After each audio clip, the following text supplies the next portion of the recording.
letting you go. I was just letting you know. I know the weather is cold, but you on your own. I ain't no regular Joe.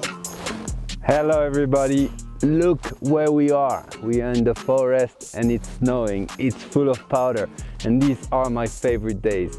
And today we're gonna talk about how to handle and how to be comfortable and how to be safe in stormy weather days.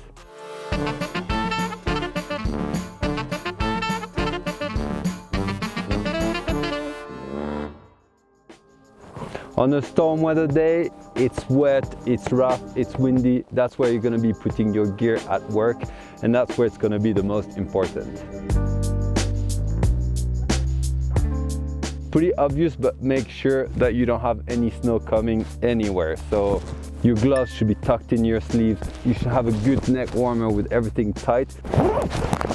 If you have big pants, it's the moment to get them out because that's what they're designed for, to get into deep powder. And they're the bomb because you can just fall in and be dry. Spare pair of gloves, gold. Spare pair of goggles or at least a spare lens.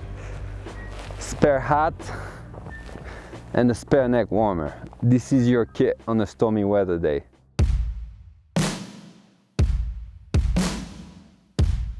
So in terms of terrain choice, when it's a stormy day, it's going to be really hard to see anything because everything is white. So you're going to need reference points, and therefore the choice of terrain is very important.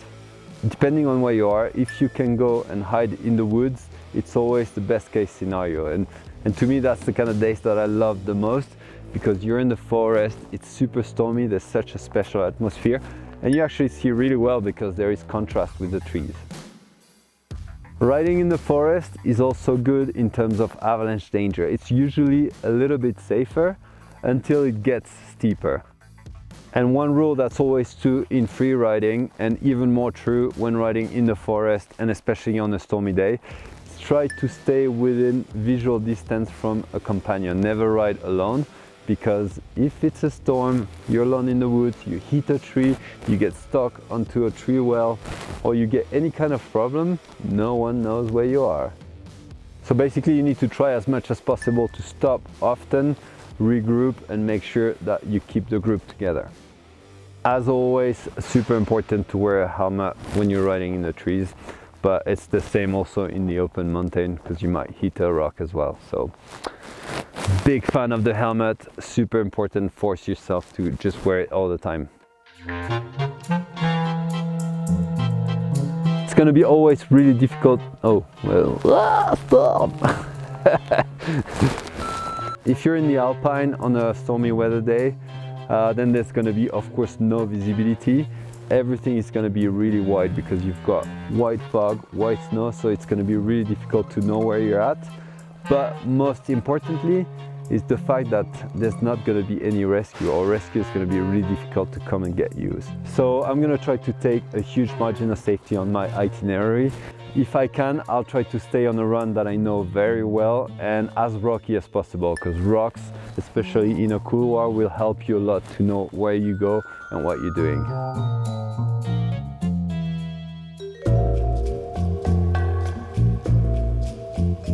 If you've been storing your goggles in a wet place, there is always little moisture that will build up in the middle of the lenses, and then you're gonna get fog all the time and your goggles are gonna be pretty much destroyed. The big mistake when you get into a gondola or you stop for a coffee or anything is when you have a wet beanie to put your goggles onto your wet beanie. I'll put them on my board or maybe hold them, put them on the table, and I'll only put them back on just before dropping in. When I get snow or water onto my lens, I try to avoid wiping them as much as I can because I kind of find that it does scratch them a little bit and that they don't work as well. So I try to let the wind do the job basically. If you do have a bit of moisture in between your lenses, what you can do is go to a cafe and go into the bathroom and get a little blower to dry your hands and put your goggles in it. That will help a lot.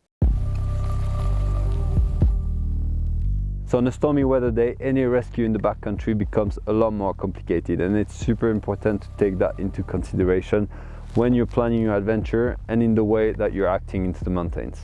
The most important part is going to be able to send an alert if you need to, and express the location where you're at so that rescue can get to you. So we talked about trees before. If you're in the middle of a forest, what are you gonna say? Hello, I'm in the middle of the forest, come and get me.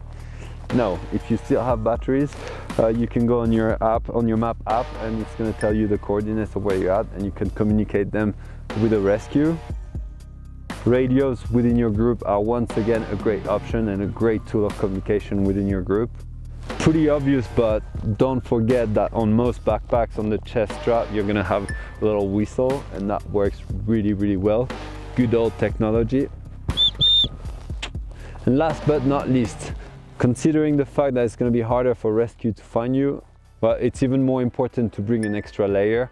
So in case something happens and you have to spend some time into the mountains and maybe the night, that extra layer could save you.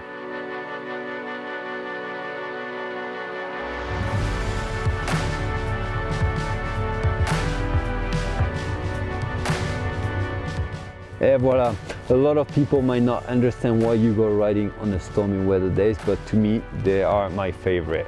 Like the atmosphere, you know, there's always an adventure spirit. You're gonna be a lot tighter with your group. There's gonna be less people. I freaking love it. So I hope these pointers help you, and I hope that you're gonna get many cool stormy weather days adventures because they're the bomb.